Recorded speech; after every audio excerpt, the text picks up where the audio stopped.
So, hi Mansi, hi Ruhi, hi Sumit Barat, okay, and hi Ankur. Um, so today we have Sumit, a Chief Sustainability Officer from BluePine Energy.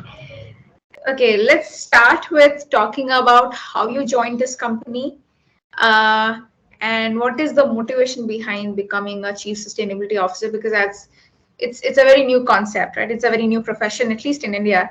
So just uh, take us through the journey of you and the joining. Right. So, Blue Pine is a new platform from Actis by Actis. So, prior to joining Blue Pine Energy, I was CSO of another renewable energy company. And when I heard that Actis is coming up with a new platform, and Actis had a very, very strong pedigree in sustainability as a company, so I decided to jump ship and join Blue Pine. And my journey towards becoming CSO, I have always been green thumb from the beginning of my career. I have worked in the environment social aspect. I have supported a number of companies in meeting and exceeding their ESG targets. And when I was working in the ESG aspect, we were always talking about compliance and meeting the requirement, whether it is legislative requirement, whether it is lenders requirement. Then I pursued a course on business sustainability management from Cambridge University. It's been quite some time now, but I did it. And there it opened the way I was thinking, right from the compliance to how you start looking beyond the company, thinking in larger context on the impact of the company on the environment. It need not always be negative, or you need not always safeguard your negative impact, but you can actually start thinking about positive impact also. And that is where I started thinking about other challenges like supply chain management, sustainable supply chain management, sourcing locally, and promoting local workers. And such kind of initiative, when I started taking, it was noted by the board. And I was elevated to the level of CSO in my previous company. So that's how the journey started. The voice is clear, audible clearly? Yes, yes, yes, perfectly fine. Great. Thank you. Yeah. Come to a very complex yet a very critical question. So as we all are stakeholders of India's rapid economic growth,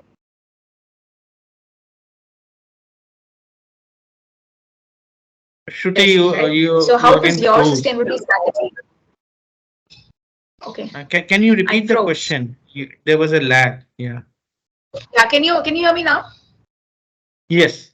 So what I Yes, got is India is growing rapidly, and that has some environmental impact. And how is my impact, right? company's sustainability? Right. Yes. See, this is not necessarily, this is a true statement, and basically a generic statement that economic growth has to come with environmental impact. As I mentioned that Blue Pine is an Actis company, and Actis is a private equity firm based out of London. And I would like to bring to your notice the case of London. London, in fact, a century ago was one of the most polluted city in the world. I mean, Thames was the green stink from Thames was very well known.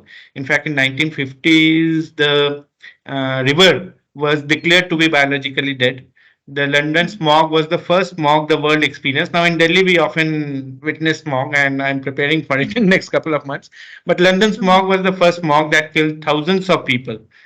A century Correct. ago, the per capita income of the country was 7,500 pound, which has now increased fivefold to more than 30,000 pound. But I visited London a couple of months ago. The air was very clean, crisp. The water, I took a ride on Thames, there was no sting.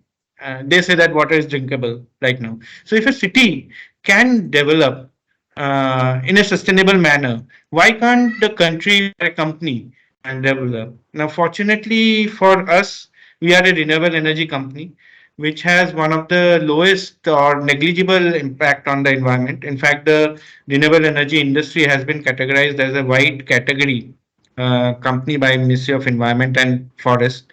That means that we do not require any kind of permit before starting operation, but that does not make us complacent.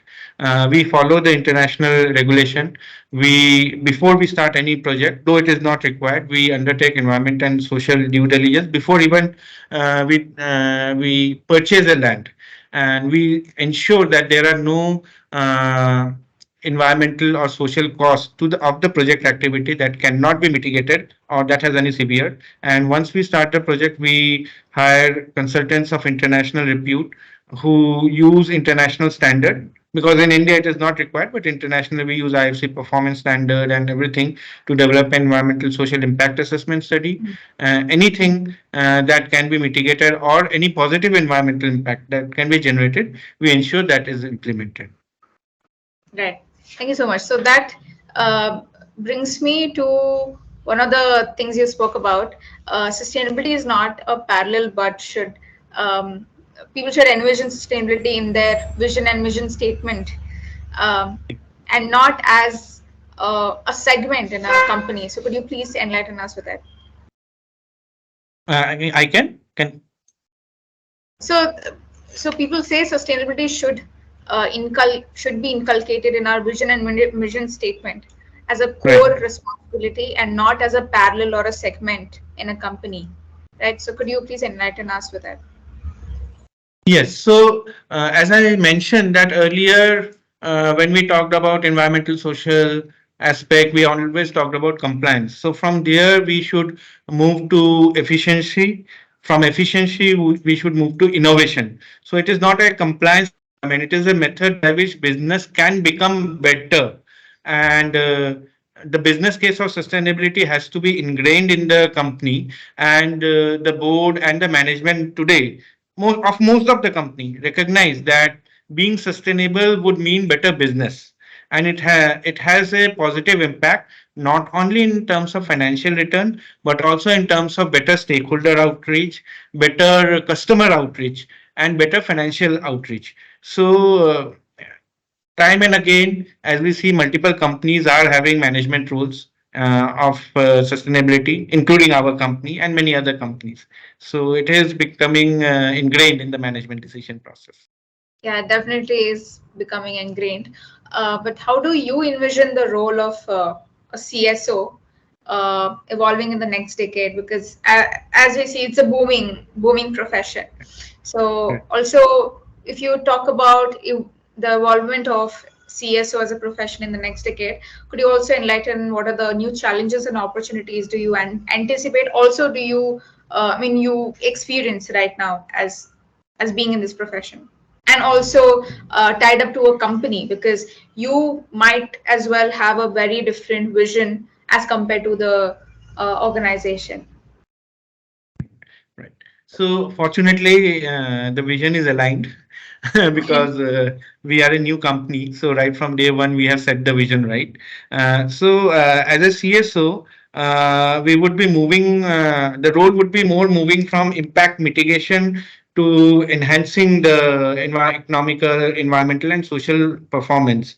Now, just like the role of CFO, one of the prime role of CFO is not only to raise fund, but to ensure that financial audits and financials number are strong. It gives confidence to the stakeholders that the company they are investing it is right. The role of CSO would also become very critical, and the accountability would lie on CSO's head on the green claims that are being made by the company. Now, every company is making green claims, and uh, so the role of CSO would be not only to prevent but also defend the company's reputation from greenwashing allegations.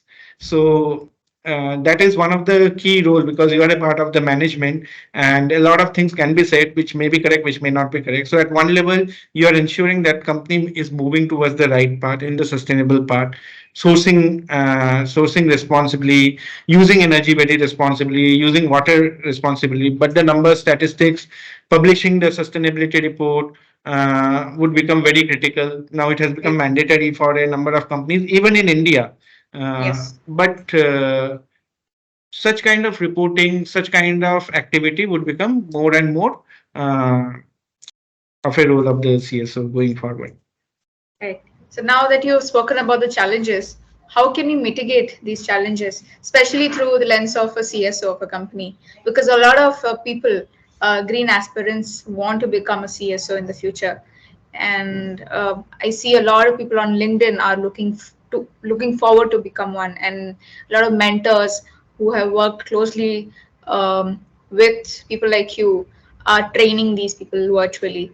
So, how can you say we mitigate these challenges that you mentioned? See, there are two aspects, capacity building and collaboration, that we have to look into. Collaboration becomes very important, not only Mm, collaboration within your company, collaboration outside with your peers, mm, collaboration with your global counterparts is very important.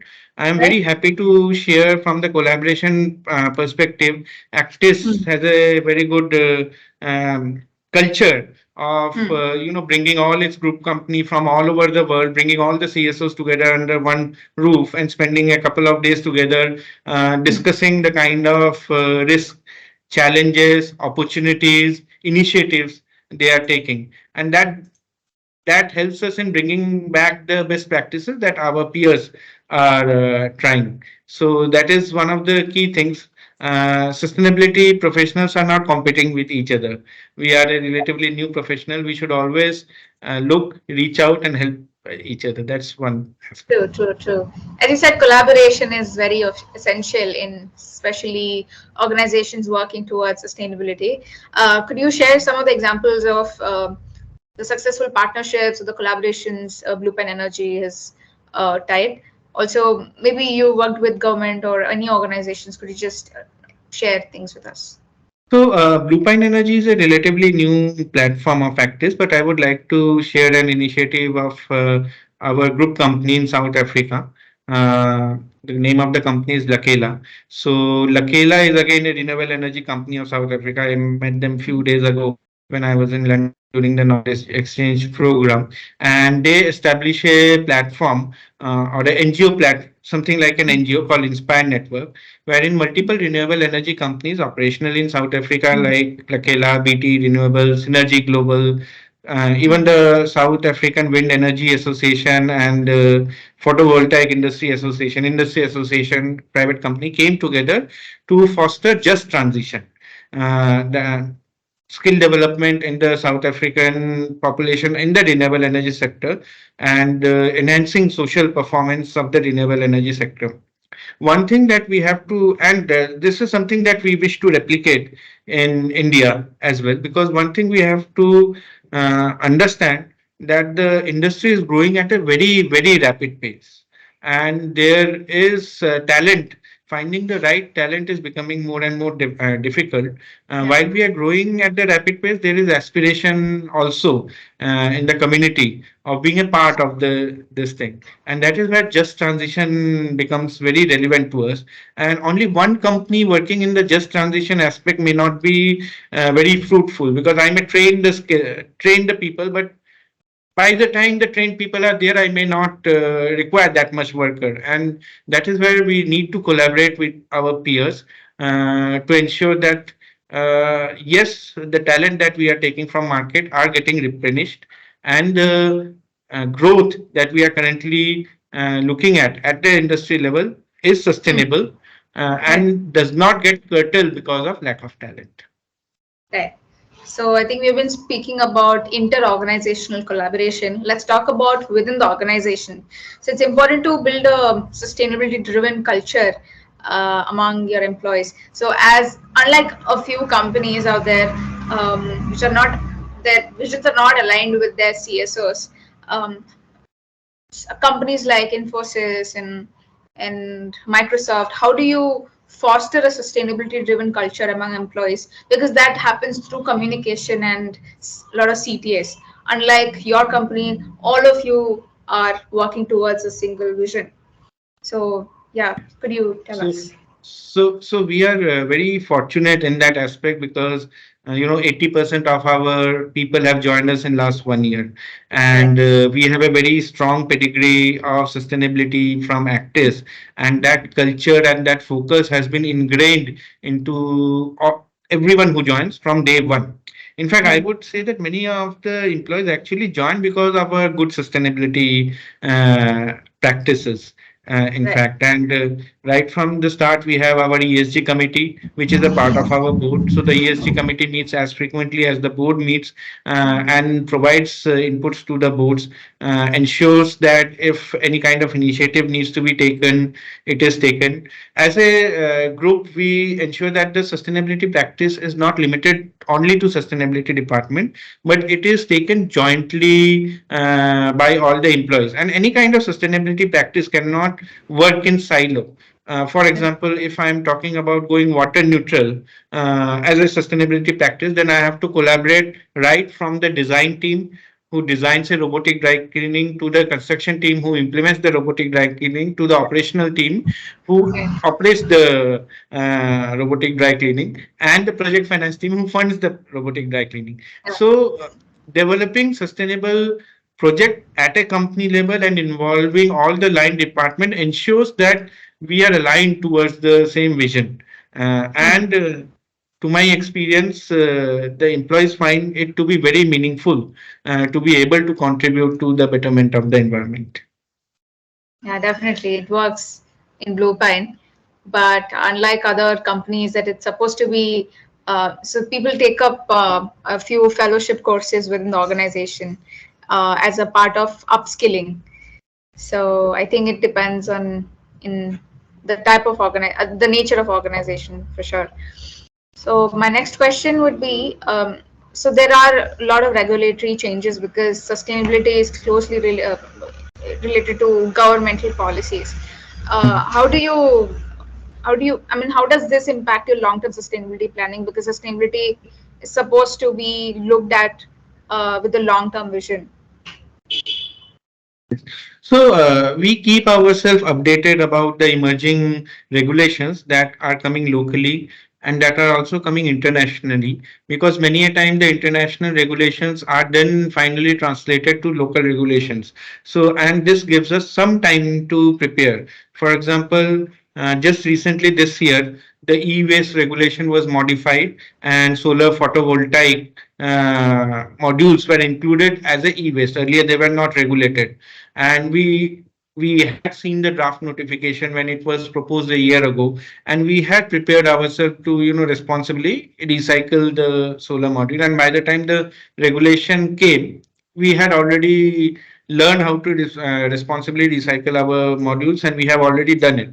So that kind of thing is always there, and one always has to be very conscious of not only the emerging local regulation but also the emerging global regulations or global Yes. trends, and prepare oneself accordingly, because if it is global, tomorrow it could also be replicated in India. Yes, yes, definitely. Let's do a final question. This is going to be very interesting for our audiences because a lot of our audiences are aspiring advocates for the green sector, and there's a huge career break and a career shift from whatever to the green space. So, could you just walk us through the know-how and the journey of becoming a CSO? Not just your journey, but you've seen people around you shifting their career and becoming chief sustainability officers. So just like a pilot journey of becoming what you are right now. So, the difference between a CSO and the environment department is that the CSO actually have a larger impact on business. So, Yeah. don't think about your department. Just Mm. don't think about environmental compliances or your work scope. Start thinking on how you can have positive impact on the entire business. Start planning projects that has real revenue impacts, Mm. positive revenue impact, and always think that never go to the management and say that this needs to be done because it's a compliance requirement. Yes. Always go to management with projects that this needs to be done because there's a business case of doing it. So the business case of sustainability is very important for the management role, management level. And once you start making business sense, that is the time when you become a part of the management. Yeah, definitely. Again, one question popped out. So, as a CSO, it's a very critical responsibility to keep a balance between the environmental, social, and economical aspect of sustainability, because people just think it's only environmental, it's just climate change that you're working towards, but it's not. You are also working towards social causes and also the economics behind the issue, right? So could you just tell us what maybe like metrics or the frameworks you use to assess these all three within the organization, and your work in an organization on all these three aspects? Okay, so the basic metrics that we all follow are the rating agencies. There are very good international rating agencies that rates the Yes. company on the sustainability performance, and they give rating to the company, whether high risk, Sustainalytics being one of the Mm-hmm. rating agency. So they cover all the matrices of environment, social. So one to start with, one should actually see how a company gets evaluated or rated on the sustainability aspect by the rating Mm-hmm. agencies like sustainability. Then one should start forming long-term goals and start formulating medium or long-term goals. Anything beyond 5 years is medium, around 5 years or 5 to 10 years becomes long-term goals. Like I'll give you example. For example, net zero goal for a company. The country has taken a net zero target of 2070, so our company should also become net zero. Water neutral, developing a responsible supply chain, just transition. So these are the long-term goal that one should formulate, and then start and get the goal approved by the board first, and then start develop smaller plan and track one's development towards these goal. Report the progress in globally accepted framework like GRI framework for sustainability reporting or any framework that is conversant. But always consult the rating agencies. I mean, there are at least more than 100 parameters the rating agency looks before rating a company in sustainability performance. So those are Yes. the very good starting point for any professional if they want to Yeah. enhance a balance. Right. So what are your plans for the next financial year for the company? Yeah, I think that Rui has to tell me because it's not public yet. The plans are there. The plans have been approved by board, ESG committee, and to give you a briefly that we have taken sustainability targets. We have developed sustainability KPI, and the sustainability KPI is not limited only to me, but it is part of management KPI. So that is there. But I guess Rui, can I disclose anything beyond that? Yes, yeah. But yeah, we will be coming up with our sustainability report by the end of this financial year. That would clearly lay down our plan for next 5 years and the progress that we are going to make. So Yeah, so that's for us to that would be a wait. public document. Yes. Definitely. Yeah. Thank you so much, Sumit. I think we've got what we wanted. Thank you for joining. Thank Thank you, you. Ankur. Thank you, Mansi. Thank you, Ruhi, making this happen. Thank you. Thank you. Thank you, Shruti. Thank you so Thank much you for so giving your much. time. Thank you.